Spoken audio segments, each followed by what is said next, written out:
Hi mga kajobang! It's nice to be back! Sir Dance DIY. Namimili nga pala ako ng mga Japanese CD.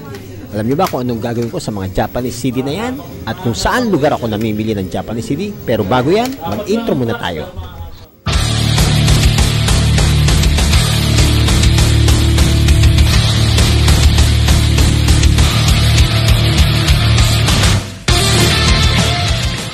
Last weekend, nagpunta ako sa The Weekend Surplus Shop. Siyempre, weekend, hindi weekdays. Hehe.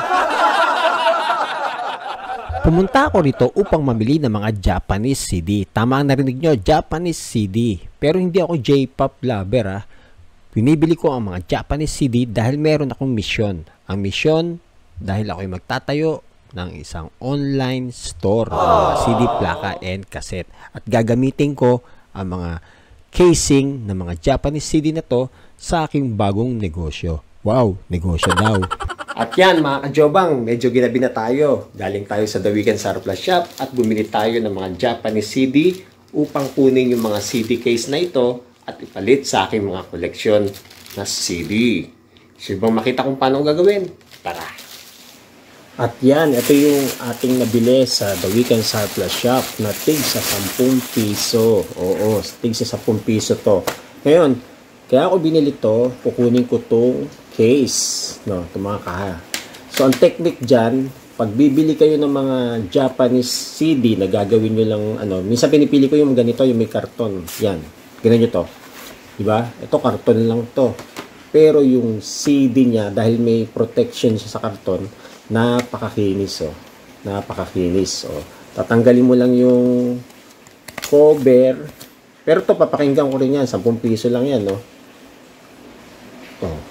papakinggan mo lang yan din. Tapos kukunin mo dito sa back inlay niya, back cover. Sa back cover niya, ito lang, may mga lock yan sa gilid. Ito madaling tanggalin, yan. Then tatanggalin mo na yung back cover. Ayaw, yan. So, patanggalin mo na. Ayan na yung bagong-bago mong CD case. Walang gasgas, napakakinis. So, yan ang gagawin mo. Tatanggalin natin lahat yan. And aside sa mga sariwa, meron ding silyado, Sealed to, bubuksan ko. Naka-plastic pa. 10 piso. Sa online, makakabili ka ng mga CD case, 20.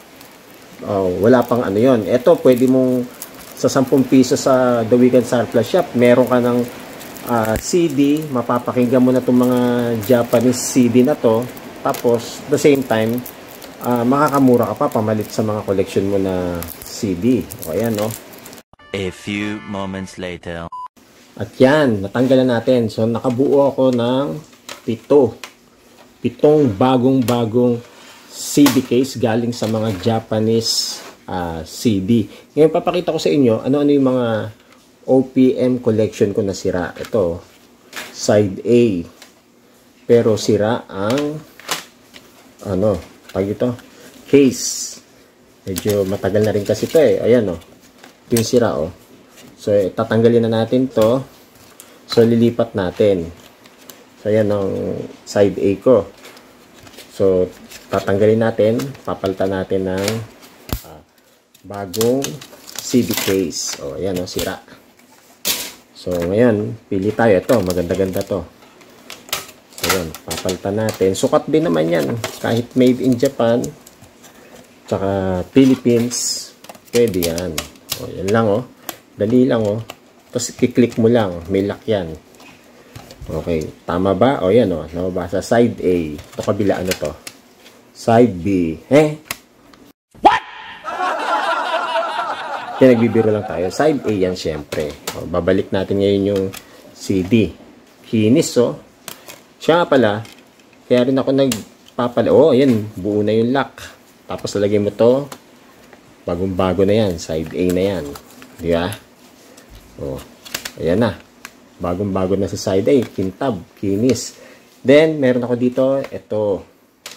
Rare to. Mga gitarista. Yan, sirada, Bali. So, tatanggalin natin.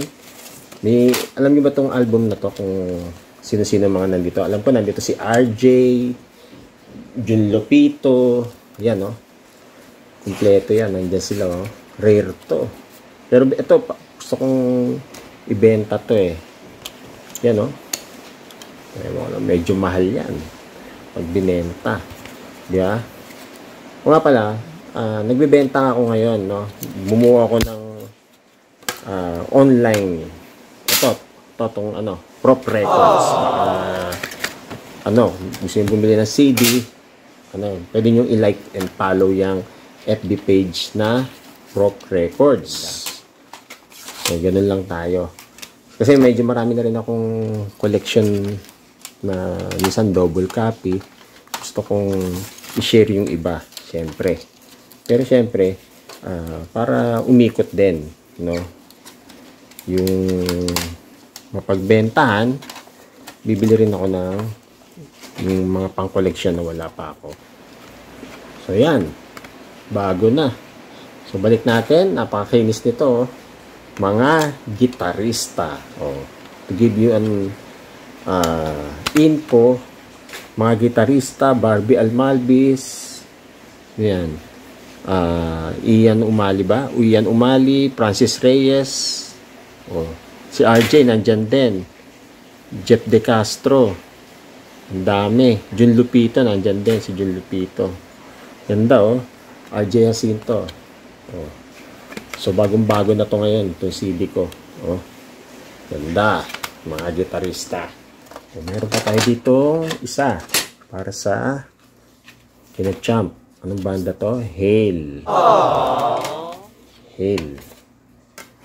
So, ayan, palitan natin itong kahan ng Hail. Medyo malutong na rin eh. Luma na tong niya. Ayaw pa sumakisama. Ayun. So, Hail. Papalitan natin.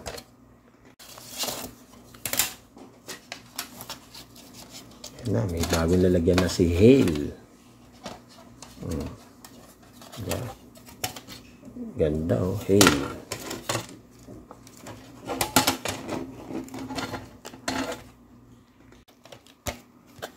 Yan. So, lagyan natin CD. Hail. Yeah.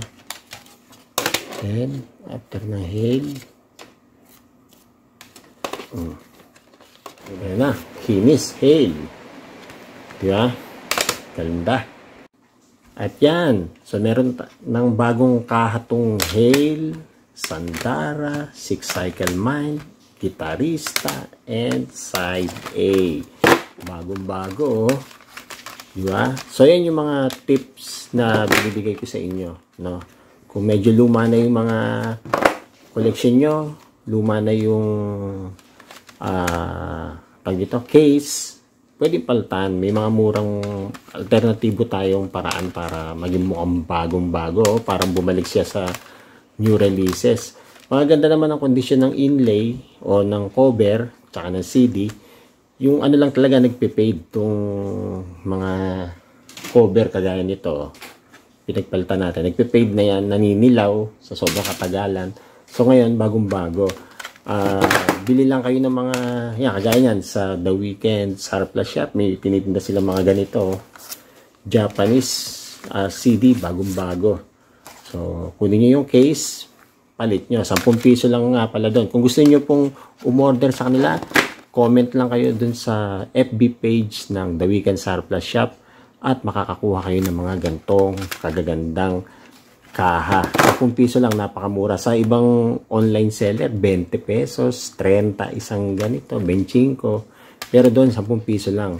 So, nakapamili ako. Again, kung kayo bago lang sa aking channel, invite ko to like, subscribe, and hit the notification bell para lagi updated sa aking mga susunod na video. Ako po si Sir Friends DIY na lagi nagsasabing ang musika ay buhay. Kaya lagi nating iingatan.